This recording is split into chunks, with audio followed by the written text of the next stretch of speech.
இலங்கையில அன்றாட நடக்கிற எத்தனையோ குற்றங்களுக்கு நீங்களும் ஒரு துணை போயிருக்கீங்க. சொல்லும் போது உங்களுக்கு ஒரு மிகப்பெரிய ஷாக்கிங்கா இருக்கலாம், நான் என்ன குற்றத்துக்கு துணை போனான் என்று சொல்லி. இப்ப நான் ஒரு 5 குற்றம் சொல்றேன், கவனிச்சு கொள்ளுங்க. கற்பழிப்பு, கொலை, வாழ்வெட்டு, கொள்ளை, பிள்ளைகளை கடத்துறது, அதாவது சிறார்களை கடத்துறது. இந்த 5 குற்றத்துக்கும் கண்டிப்பா நீங்கள் யாராவது ஒரு ஆள் ஏதோ ஒரு விதத்துல துணை போயிருப்பீங்க.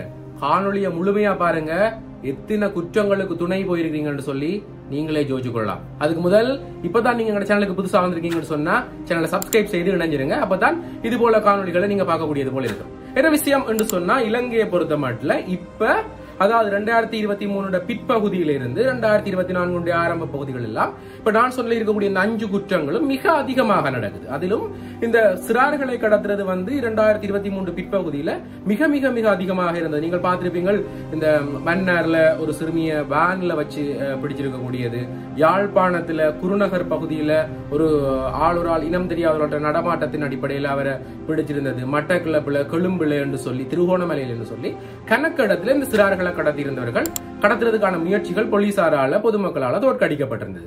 அதே போல இந்த வாழ்வெட்டி சம்பவங்கள் எடுத்தீங்கன்னு சொன்னா, அண்மையில இந்த வட்டுக்கோட்டை பகுதியில, யாழ்ப்பாணம் வட்டுக்கோட்டை பகுதியில் இடம்பெற்றிருக்கக்கூடிய மிகப்பெரிய வாழ்வெட்டு, அது கொலையில முடிந்திருக்கக்கூடிய அந்த வாழ்வெட்டு சம்பவம் உதாரணமாக ஒட்டுமொத்த இலங்கையுமே உலுக்கி இருக்கக்கூடிய ஒரு மிகப்பெரிய வாழ்வெட்டு சொல்லலாம். அப்படியான வாழ்வெட்டு சம்பவங்கள் இருந்து மிக சிறிய சிறிய வாழ்வெட்டுகள் மட்டும் இடம்பெற்றுக் கொண்டிருக்கு. அதே போல கொள்ளை, வீடுகளுக்கு இறங்கி கொள்ள பண்றது, நகையில வீதியில மறிச்சு கொள்ள பண்ணி செயின்கள் அடிச்சு கொண்டு போகக்கூடிய மாதிரியான கொள்ளை சம்பவங்கள், கற்பழிப்பு சம்பவங்கள் எல்லாம் மிக அதிகமாக இடம்பெறுது. கற்பழிப்பு சம்பவத்தை பற்றி கதை கேட்க இன்னும் ஒரு விஷயம் சொல்றேன். அண்மையில் அந்த மன்னார்ல ஒரு சிறுமியை தோட்டத்துக்கு பின்னுக்கு வச்சு வன்புணர்வு செய்து விட்டு போடவர் இப்ப ஆஸ்பத்திரியிலிருந்து தப்பிச்சோடி இருக்கிறார். அப்படியான விஷயங்கள் எல்லாம் இருக்குது. அப்ப இந்த குற்றங்களுக்கு பின்னணியில நாங்கள் ஒரு காரணமாக இருக்கிறோம். நாங்கள் என்று சொல்ல போயிருக்க சாதாரண பொதுமகன்கள், எந்த விதமான ஒரு தப்பும் செய்யாது சாதாரணமான ஒரு பொதுமகன் கூட நல்லெண்ணத்துல செய்யற ஒரு விஷயம் யாரோ ஒருவருக்கு மிக பாரதூரமான விளைவுகள் ஏற்படுறதுக்கு காரணமா இருக்கிறோம். என்ன விஷயம் என்று சொன்னா, உங்களுக்கு எல்லாருக்குமே தெரியும், நீங்கள் இந்த நெடுஞ்சாலை போக்குவரத்தில் ஈடுபட்டு கொண்டிருக்கக்கூடியவர், இல்ல அநேகமாக இந்த போக்குவரத்தில் ஈடுபட பஸ் டிரைவர்ஸ், பைக் அதிகமாக செலுத்துறவர்கள், கார் செலுத்துறவர்கள், நீங்கள் ஒரு விஷயத்தை கவனிச்சிருப்பீங்க, நீங்களும் செஞ்சிருப்பீங்க. என்ன விஷயம் சொன்னா, அந்த பிளாஷ் லைட் அடிக்கிறது. அதாவது முன்னுக்கு காவல்துறை உத்தியோகத்தர் நிற்கிறார், நீங்க அவதானமா போங்கோ என்று சொல்லி நாங்கள் ஒரு நல்லெண்ணத்துல பண்ணக்கூடிய அந்த பிளாஷ் அடிக்கிறது.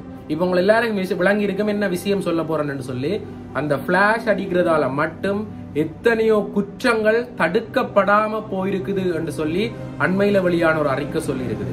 என்ன விஷயம் என்று சொன்னா, நாங்கள் இந்த நெடுஞ்சாலை போக்குவரத்தில் ஈடுபடையக்க முன்னுக்கு ஒரு காவல்துறை உத்தியோகத்தர் நின்றால் நாங்கள் அவர்களுக்கு இந்த கிலோமீட்டர் ஸ்பீடோமீட்டர்ல பிடிச்சிருக்கணும்ன்றதுக்காக ஒரு பிளாஷ் அடிச்சு ஒரு அலர்ட் கொடுப்போம்.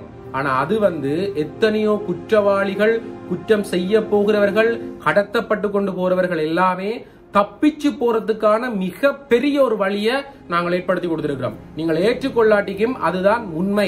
உதாரணமா சொல்ல போனா, ஒரு சிறாரை கடத்தி கொண்டு வந்திருக்கிறார்கள், அதாவது நெடுஞ்சாலையில ஒரு சிறாரை ஒரு வாகனத்துல கடத்தி கொண்டு வருகிறார்கள் என்று சொன்னா, அது கடத்தி கொண்டு வரதா இருக்கலாம், இல்ல அதுக்குள்ள போதை மாத்திரைகள், கஞ்சாக்கள் ஏதாவது இருந்தால் கூட, இல்ல ஏதோ ஒரு சட்ட விரோத செயல் அந்த வாகனத்துல இடம்பெற்று கொண்டிருக்குது என்று நிரூபணமாக இருந்தா கூட, நீங்கள் அதுக்கு போகும்போது பிளாஷ் லைட் அடிச்சு காண்பிச்சால் அவருக்கு அது ஒரு எச்சரிக்கையாக மாறும். எப்படி என்று சொன்னா, முன்னுக்கு காவல்துறை இருக்குது, செக் பண்ண போகுது, நாங்கள் மாட்டிடுவோம், அப்ப ஏதோ ஒரு விதத்துல தப்பிச்சு கொள்ளணும் என்றதுக்காக அவர்கள் தங்கள் அடுத்த கட்ட நடவடிக்கையை பார்ப்பினும். ஆனா இதுக்கு யார் துணை போகிறது என்று சொல்லி கேட்டீங்கன்னு சொன்னா, யாரெல்லாம் பிளாஷ் அடிக்கிறீங்களோ நீங்க தான்.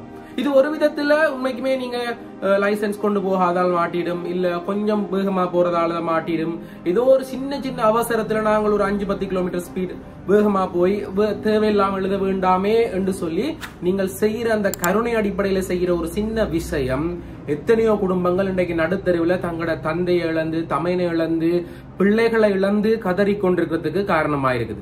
அப்ப இது ஒரு சின்ன விஷயம், என்னடா ஒரு சின்ன விஷயத்தை இவ்வளவு பெருசா கதைக்கிறானே என்று சொல்லி நீங்கள் யோசிக்கலாம்.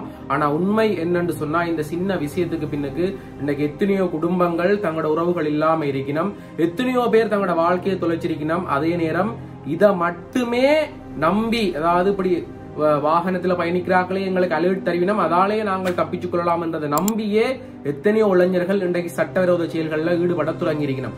உதாரணமா சொல்ல போனா, அண்மையில இந்த கிளிநொச்சி நகர்ல செயின் அறுத்தது யார்கிட்ட கேட்டீங்கன்னு சொன்னா, 18 என்று நினைக்கிறேன், எனக்கு சரியா ஞாபகம் இல்ல, 18 அல்லது 19 வயசு மதிக்கத்தக்க ஒரு பெண் பிள்ளை, பாடசாலை படிக்கக்கூடிய ஒரு பெண் பிள்ளை, கோயிலுக்கு போட்டு வரைக்க அந்த பெண் பிள்ளைன்ற செயினை வந்து புழுத்து இழுத்ததுல அந்த பிள்ளை வந்து என்ன செஞ்சிட்டேன்னு சொன்னா, இந்த ரோட்டு கரைகள்ல மயில் கல்லுன்னு சொல்லுவோம் நாங்கள், அந்த மயில் கல்லுல போய் மோதுப்பட்டு வைத்தியசாலையில அதிசீவிர சிகிச்சை பிரிவில் அனுமதிக்கப்பட்டது.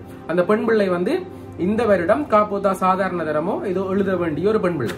ஆக அப்படி இருக்கிற பட்சத்துல அதுக்கெல்லாம் யார் துணை போகிறது என்று சொல்லி கேட்டீங்கன்னு சொன்னா, இந்த இளைஞர்கள், அதாவது யாரை நம்பி அறுத்து கொண்டு போக ரோட்ல போலீஸ் நிக்கிறான் என்று சொல்லி எங்களுக்கு அலர்ட் ஆல்ரெடி வந்துடும் என்று சொல்லி நம்பிக்கொண்டு போகிற அந்த இளைஞர்கள்.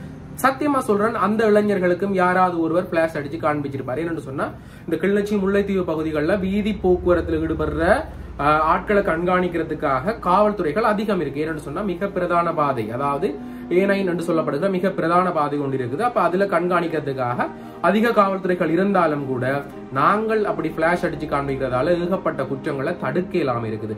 உண்மையா சொன்ன போனா, இன்றைக்கு வடக்கு கிழக்கு பகுதிக்கு எடுத்து பாருங்க, ரோட்ல ஆயுதம் ஏந்திய காவல் படை இருக்குது, கடல்ல காவல் படை இருக்குது. ஆனா ஏதோ ஒரு விதத்துல இந்த கஞ்சா போதை மாத்திரைகள் எல்லாம் வந்து கொண்டுதான் இருக்குது. அப்ப இதுக்கு பின்னுக்கு இருக்கிற மிகப்பெரிய காரணம் என்னன்னு சொன்னா, இந்த நில வழிகள்ல கடத்தி கொண்டு வரைக்க எங்களை போன்றவர்கள் செய்கிற ஒரு சில உதவிகள் தான். அப்ப அதை முடிஞ்ச அளவு தவிர்த்து கொள்ளுங்க. ஏன்னு சொன்னா, இப்ப நடக்கக்கூடிய இந்த காலப்பகுதி மிகப்பெரிய குற்றங்களுக்கு வடமாகாணம் துணை போய் கொண்டிருக்குது. குறிப்பா வடக்கு கிழக்கு பகுதிகள், அதாவது தமிழர் வாழக்கூடிய பகுதிகள் மிகப்பெரிய அளவில் இந்த குற்றச்செயல்கள் அரங்கேறி கொண்டிருக்குது. அதுக்கு எல்லாமே தடுக்கணும் என்று சொன்னா, ஒட்டுமொத்த ஒத்துழைப்பையும் வந்து நாங்கள் இங்க இருக்கக்கூடிய காவல்துறைக்கு கொடுத்தால்தான் அவர்களால் தடுக்க முடியும். நாங்கள் செய்கிற ஒரு சில விஷயங்கள் அவர்களுக்கு மிகப்பெரிய ஒரு சாதகம் அமையுது. யாருக்கு?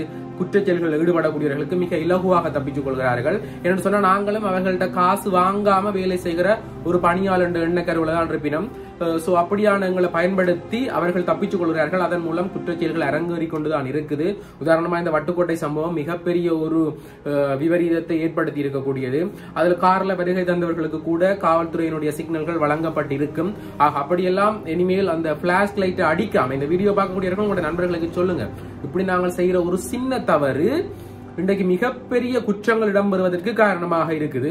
ஆக இனிமேல் இதுல இருந்து கொஞ்சம் கொஞ்சமா விலத்தி கொண்டு வர வேண்டிய ஒரு நிர்பந்தத்துக்கு ஆளாகும், அல்லது எல்லாருமே அதுல இருந்து கொஞ்சம் வெளியில வரணும் என்று சொல்லி கேட்டுக்கொள்றேன். இந்த காணொலியை பார்க்கிறவர்கள் உங்களோட நண்பர்களுக்கு சொல்லுங்க, அல்லது யாராவது வீதியில பிளாஷ் லைட் அடிச்சா அவர்களுக்கு சொல்லுங்க, இப்படி செய்யாதீங்க, இதன் மூலம் எத்தனையோ பெரிய பெரிய குற்றங்களுக்கு நீங்களும் துணை போகிறீர்கள் என்று சொல்லி சொல்லுங்க. ஏனென்றா இதுக்கு ஒரு தண்டனை கிடையாது. நீதிமன்றத்தின் மூலமோ காவல்துறை மூலமோ பிளாஷ் அடிக்கிறதுக்கு ஒரு தண்டனை கொடுக்க முடியாது. அப்ப அதை நாங்கள் தான் அதை கட்டுப்படுத்திக் கொள்ளணும், நாங்கள் தான் அதுல இருந்து வெளியில வரணும், நாங்கள் தான் எங்கட சமுதாயத்தை, எங்கட இளம் பிள்ளைகளை, எங்கட சிறார்களை நாங்கள் தான் காப்பாற்றிக் கொள்ளணும். என்னன்னு சொன்னா, நாளைக்கு கடத்தப்பட போற ஒரு சின்ன பிள்ளை உங்களோட வீட்டு பிள்ளையா கூட இருக்கலாம், நாளைக்கு இறங்கி வாழ்வெட்டு போறது உங்களோட வீட்டையா கூட இருக்கலாம், நாளைக்கு செயின் அறுக்க போறது உங்களோட அம்மா அக்காட கழுத்துலயா கூட இருக்கலாம். அப்ப அதுல இருந்து வெளியில வரணும்.